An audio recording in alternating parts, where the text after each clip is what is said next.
Invented in 19th century America, the radiator brought warmth to people's lives. It made central heating possible. Before that, several fireplaces and stoves were needed to warm a home, but with a radiator in every room, one boiler could heat an entire house. While the traditional cast iron radiator is still a source of warmth, it now competes with modern steel versions. These steel radiators are lighter and heat a room faster. They also come in a range of styles and can make a colorful design statement. Production begins with a series of powerful punch presses. They punch holes in steel plates, and they shape the parts by pressing the metal onto dies. These punched and pressed parts are called half pieces. They'll be used to make radiator headers, the connector part that interlinks the tubular heating elements. The half pieces exit the punch press station and slide into the clutch of a robotic device. It brings two half pieces together in perfect alignment and delivers them to an automated welder, which joins them at the seam. The process is usually shielded by a protective cover, but it's been lifted to allow our camera to video it. Next, a press pairs down the bulging seam. This is called deburring. With perfect timing, a robot then moves in and transfers the assembly to a grinding station.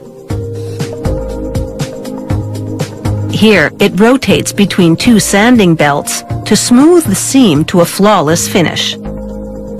A circular saw spins towards the part and slices it in the center to create two radiator headers. These radiator headers are now complete. A gripper with rounded claws transfers 6 steel tubes to a welder. The welder fuses the tubes to the headers, and while the welding is being done, another feeder robot ensures a steady supply of headers. There's one header for 2 tubes, so 3 radiator modules are coming together simultaneously. Sharp, pincer-like knives shear down the protruding welds so they're flush to the rest of the parts. The welded modules then chafe against 2 grinding belts. The process smooths the seams substantially. But this grinding misses the space between the steel tubes. So a smaller sander tucks into that location, making the weld smooth all the way around. Now a test. They immerse a 4-element module in water and pump air into it. No bubbles in the water mean no leaks, and production continues. They now build the radiator section by section. They layer the modules and weld them together at the headers. This sectional approach allows them to assemble radiators of virtually any size.